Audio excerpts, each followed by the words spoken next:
क्या हुआ जब अयोध्या में प्रकट हुए साक्षात सुग्रीव और बाली? कलयुग में ऐसा हुआ चमत्कार देखकर सबके होश उड़ गए। दोस्तों, प्राण प्रतिष्ठा से पूर्व अयोध्या में कई बड़े चमत्कार हो चुके हैं, जिसमें गिद्धों का देखना, भालुओं का देखना, बंदरों के झुंड का देखना तथा जमीन में से मां सरयू नदी का प्रकट होना शामिल है। लेकिन इस चमत्कार को अभी तक का सबसे बड़ा चमत्कार कहा जा रहा है, जिसके पीछे की सच्चाई जानकर आपके पैरों तले जमीन खिसक जाएगी। आखिर क्या है पूरी सच्चाई? क्या सच में सुग्रीव और बाली अपने धाम नगरी अयोध्या 22 जनवरी से पहले ही आ गए? मित्रों, राम जी से मिलने पहुंचे उनके दोनों खास भक्त सुग्रीव और बाली आज भी जीवित है। ऐसे कई रहस्य से पर्दा उठेगा। इसी के साथ बताया जा रहा है कि भारत के सबसे बड़े 4 शंकराचार्य मंदिर उद्घाटन में शामिल होने के लिए राजी नहीं हो रहे हैं। वहीं पर शंकराचार्य बता रहे हैं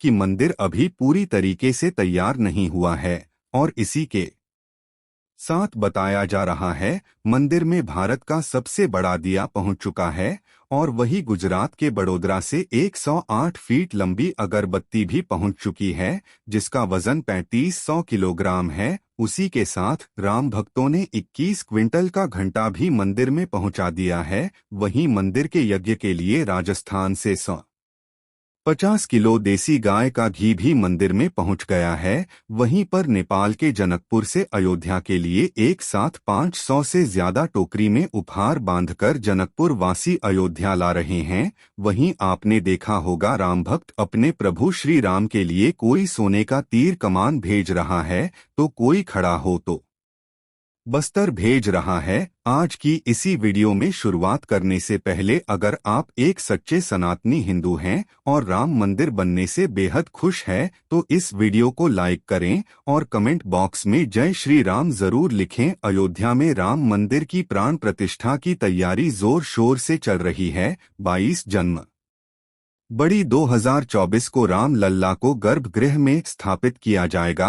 हर राम भक्त को इस दिन का लंबे समय से इंतजार था। अयोध्या में 22 जनवरी से लेकर 25 मार्च तक कई खास कार्यक्रमों का आयोजन किया जाएगा। इस बीच मंदिर के गर्भगृह के निर्माण का काम 24 घंटे चल रहा है। 22 जनवरी को राम मंदिर में राम लल्ला की प्राण प्रतिष्ठा होने वाली है। किसी भी मंदिर में की जाने वाली भगवान की मूर्ति की प्राण प्रतिष्ठा का बहुत महत्व होता है। मूर्ति की प्राण प्रतिष्ठा के बिना भगवान का पूजन अधूरा माना जाता हमारे यहाँ है। आगे वीडियो में बताते हैं कि प्राण प्रतिष्ठा क्या होती है, और जानेंगे सुग्रीव और बाली कैसे राम देर में प्रकट हुए। सनातन धर्म में किसी भी मूर्ति की प्राण प्रतिष्ठा बहुत महत्वपूर्ण मानी जाती है। प्राण प्रतिष्ठा मूर्ति स्थापना के समय किया जाता है। किसी भी मूर्ति की स्थापना के समय उस प्रतिमा रूप को जीवित करने की विधि प्राण प्रतिष्ठा कहलाती है। प्राण शब्द का अर्थ जीवन शक्ति और प्रतिष्ठा का अर्थ स्थापना होता है। ऐसे में प्राण प्रतिष्ठा का अर्थ जीवन शक्ति की स्थापना करना या देवता को जीवन में लाना होता है। बिना प्राण प्रतिष्ठा के कोई भी मूर्ति पूजा के योग्य नहीं मानी जाती है। दोस्तों, प्रभु श्री राम का मंदिर अयोध्या में बनकर तैयार हो चुका है, लेकिन अभी एक ऐसी चमत्कारिक घटना और सामने आ गई है जिसे देखकर हर कोई हैरान है, जो गिद्ध पिछले कई सालों में हमें नजर भी नहीं आए। अचानक अयोध्या के अंदर बड़ी संख्या में गिद्धों का झुंड पहुंच गया है। कई लोग इन्हें साक्षात जटायु कह रहे हैं, जो भगवान श्री राम के मंदिर की प्राण प्रतिष्ठा में शामिल होने के लिए आए हैं। लोगों को हैरानी इसलिए हो रही है क्योंकि जो गिद्ध की प्रजाति विलुप्त होने की कगार पर है।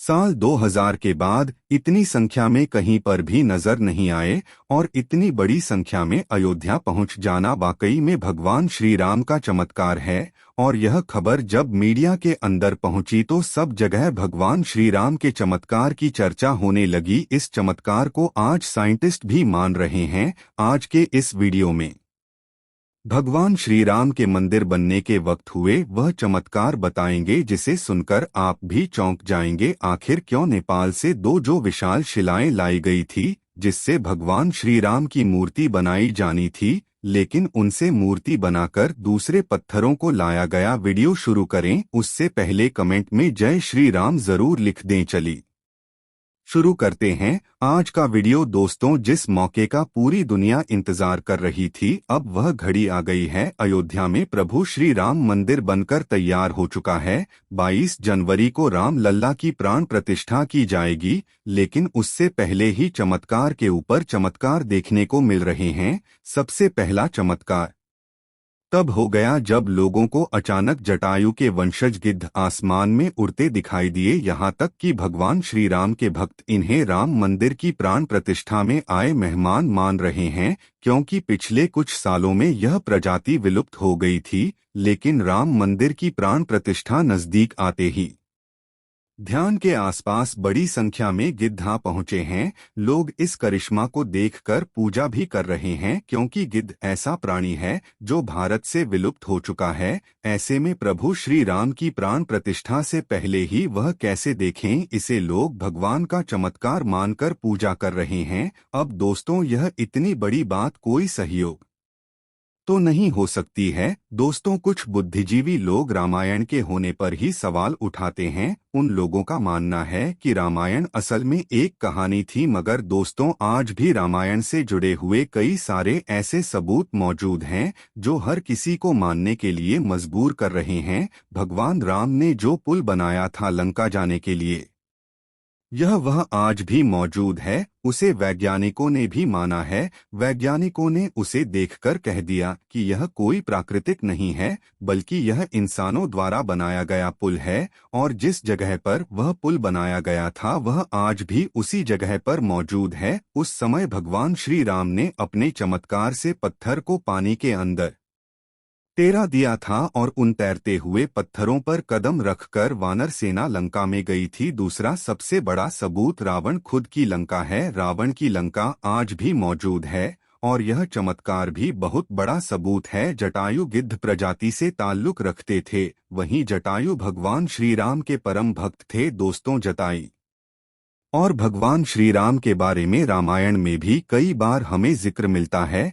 त्रेता युग में जब भगवान श्री राम को अपने पिता द्वारा वनवास का आदेश मिला था, तब पंचवटी में भगवान श्री राम की पक्षीराज जटायु से मुलाकात हुई थी। पक्षीराज जटायु माता सीता को अपनी पुत्री के समान मानते थे। दरअसल जब रावण माता सीता का हरण करके ले जा रहा था, तब जटायु ने ही लंकापति रावण को सीता माता की रक्षा के लिए युद्ध किया था। वही जटायु जिन्होंने अपने पंखों से रावण को बहुत चोट पहुंचाई थी। रावण के शरीर को जटायु ने लहूलुहान कर दिया था। इस संघर्ष में जटायु ने अपने प्राणों की आहुति दी थी। छत्तीसगढ़ के दंडकारण्य में गिद्धदराज जटाई का मंदिर है। यह वह स्थान है जब सीता का अपहरण कर रावण पुष्पक विमान से लंका जा रहा था, तो सबसे पहले जटायु ने ही रावण को रोका था। राम की राह में जटायु पहले शहीद थे। राम कथा में प्रसंग आता है जब जटायु के भाई संपाति ने कहा कि मेरे पंख कमजोर हैं, मगर आंख दूर की चीजें देख सकती है,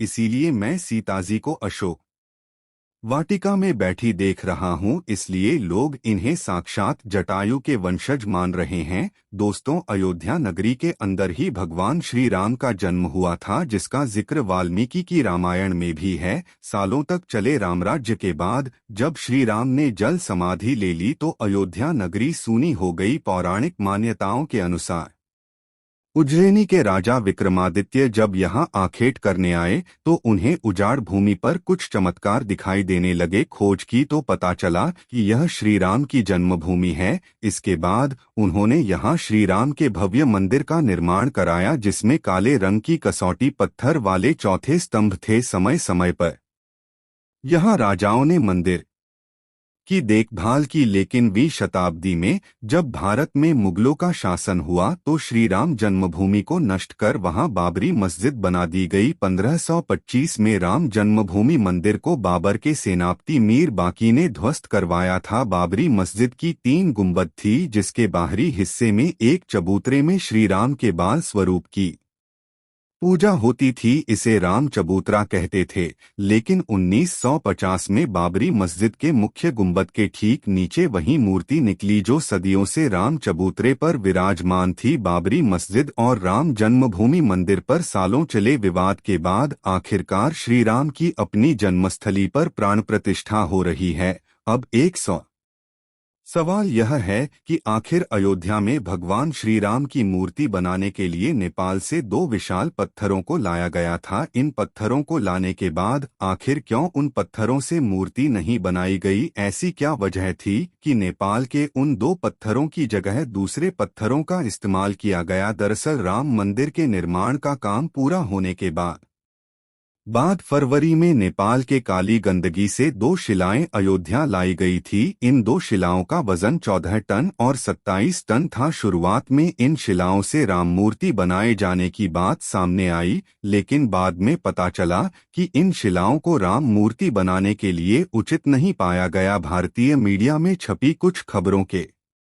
मुताबिक इन पत्थरों से मूर्ति नहीं बनाए जाने की एक वजह राम मंदिर से जुड़े संतों की ओर से जताई गई आपत्ति थी। खबरों के मुताबिक कुछ संतों का मानना था कि इन पत्थरों को मूर्ति निर्माण में इस्तेमाल नहीं कर सकते, क्योंकि कालिंदी की चट्टानों को तोड़ा नहीं जाना चाहिए, क्योंकि वे शालिग्राम के बराबर है।